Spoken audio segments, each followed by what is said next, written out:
Hi guys! Magandang gabi. Welcome back po dito sa Gandara SIU channel. Andito na naman nga po ako ay nagbabalik ay nag-iisa ninyo nagmamaganda ka-legit tarikad so kung makatid ng latest update and fresh happenings patungkol po sa TVJ. Basta mga chika na patungkol po sa Itbulaga, sagot na po natin yan at mga chismis sa loob at labas ng showbiz. Kaya naman, kung isa kasi hindi pa nakaka-subscribe, i-click mo na yung subscribe button na nandyan sa baba para maging updated ka.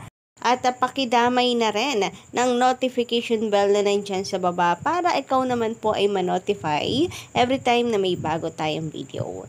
Reactions patungkol sa mga chikas sa showbiz. Anyway, para nga po sa gabing ito, atin nga pong pag-uusapan ang patungkol po dito sa inilabas ng isa pong Facebook page patungkol sa richest artist or celebrities dito sa Pilipinas ngayon pong 2024. So, ay nakasama nga po dito mga ka-Dabricad, si Bossing Vic Soto. Ganon din po si Dabricads Maine Mendoza and Alden Richard. So, isa-isahin nga po natin mula sa Pinoy history, the richest celebrities in the Philippines 2024. So, latest lamang po ito. So, nangunguna nga po dito si Manny Pacquiao, Emmanuela D. Pacquiao, 12.1 billion. Pangalawa po si Kuya Will with 4.8 billion pesos. Pangatlo si Gretchen Barreto, 3.8 billion na si Sharon Cuneta Pangilinan, 3.7 billion and sinunda naman po ito ni Bea Alonso with 2.4 billion pesos. Sumunod naman po si Piolo Pascual with 2.2 billion pesos, Dingdong Dantes, Jose Sixto G. Dantes, 2 billion. And ang tatay po ni Atasha Mulak na si Sir Aga, Ariel A. Mulak, 1.5 billion. Sumunod po si Ann Curtis Smith, Yusop, with 1 billion. And si Love Marie Escudero aka Heart Evangelista with 995 million pesos. Catherine Bernardo with 990 million pesos. Marian Rivera with 893 million pesos. And si Bossing Vic Soto, Marivic Valentin C. Soto, 876 million pesos. Na sinunda naman po ni Vice Ganda, Jose Marie B. Viceral, 850 million pesos. So, mas mataas po pala ang kay Bossing, 876. Take note, mas active po itong si Vice Ganda, no? Pero mas lamang po pa rin itong si Bossing. Anyway, ito naman pong si Coco Martin Rodel na Shanseno, 848 million pesos. Then si Miss Gloria, pasok po with 840 million. Maine Mendoza, Nico Maine Day Mendoza Atayde, 567 million. Then Barbie Portesa, 564 million.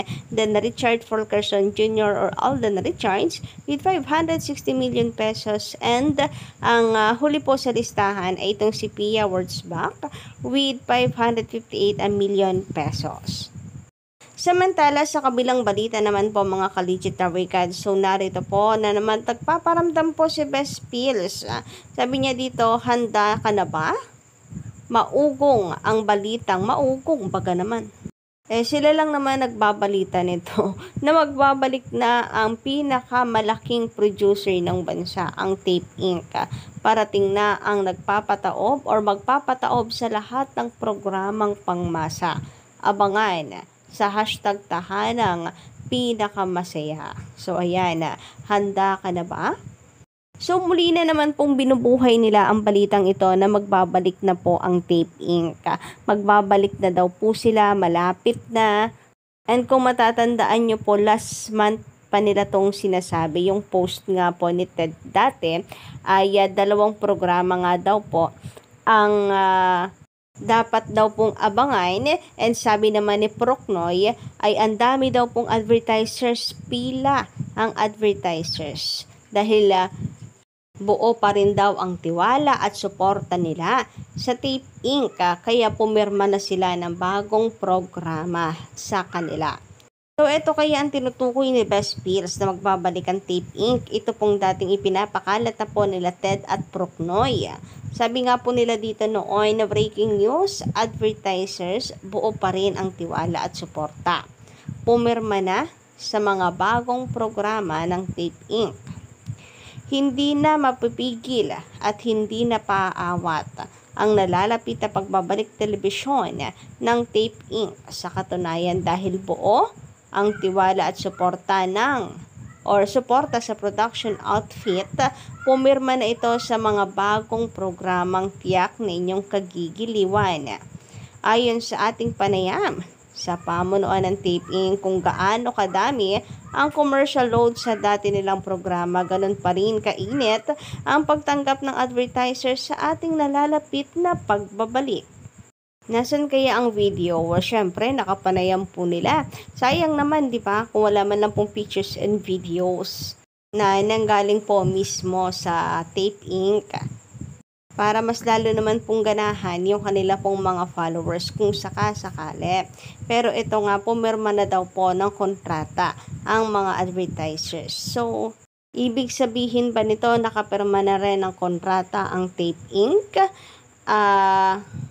Sa network na kanila pong gagamitin na para ipalabas yung kanilang programa na yan na ihahahayin sa mga nag-aabang daw sa kanila. 2 programa daw Buladas pa ng isang major advertiser ng Tape Inc., we already nurtured our relationship with Tape Inc. Nothing would and could ever change the facts that we are dealing with a producer with wealth of experience. 40 plus years is 40 plus years.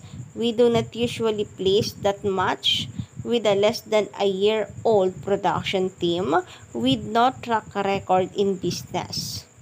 Tila kasado na ang mga programang ito at may konting inaayos na lamang ng mga huling detalye sa pagbabalik ng mga ito.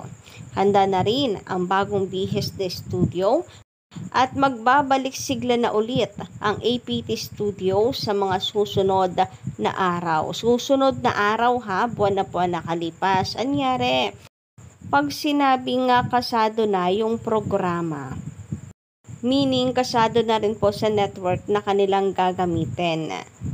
Nakapirma na ng kontrata. So, saan po kaya yan? Sa GMA or sa All TV? Saan po kaya? Sa GMA nga nun, hindi po sila umubra. Widest TV network na po yon. Di lalo na po dito sa mga hindi kasinong kilala pong channel. Anyway, sabi dito kung ano ang magiging tema at pamagat ng bagong programa, tiyak na dapat yung abangan. Kung sino-sino ang magiging bahagi ng programa, yan ang dapat yung tutukan. Kung anong oras at saan nyo ito mapapanood, yan ang dapat sundan. Samantala, narito naman po ang ilang iniwang komento ng ating pong mga commenters sa nagdaan nating update from Sir Romy Obispo. Magandang gabi. Ma'am Gandara, wala naman talagang panalo ang Showtime sa Itbulaga. Ang Itbulaga pa rin ang number 1 sa tanghalian at nagbibigay ng saya at tulong sa mga tao. Kaya sila pa rin ang pinapanood ng nakakarami. Itbulaga pa rin ang number 1 sa buong bansa. And I hope din po lalo na yung mga kabataan ngayon na matuto pong mag-appreciate ng mga public service, mga palabas po na bubuhay sa ating kultura, nagtuturo po ng magagandang values, kagaya po ng Itbulaga. Kaso kasi karamihan ngayon puro kalokohan na lamang po ang alam, kalokohan ang gusto, yun po yung mabenta sa kanila. And I hope na ang TVJ at ang Itbulaga ay manatili sa kung ano po yung legacy nila at hindi po makiuso sa mga makabundong gawain kagaya po ng usong-uso sa ngayon. Kasi ito po yung asset ng Itbulaga. Napakaganda pong maiwan ang trademark, maiwan po ang pagkakakilanlan ng Itbulaga bilang the best and greatest show, hindi yung nakikisakay lang sa mga issues. Anyway, sabi naman dito ni Rene, GMA7, number 1 station ng bansa ba yan? Hindi nga sila makapag-create ng sariling noontime show, haha. Nakikikiyamot lang sila sa ABS-CBN.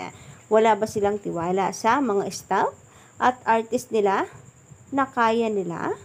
So, yun lang guys muna ang update natin sa gabing ito. Don't forget to click the subscribe button and notification bell for more updates.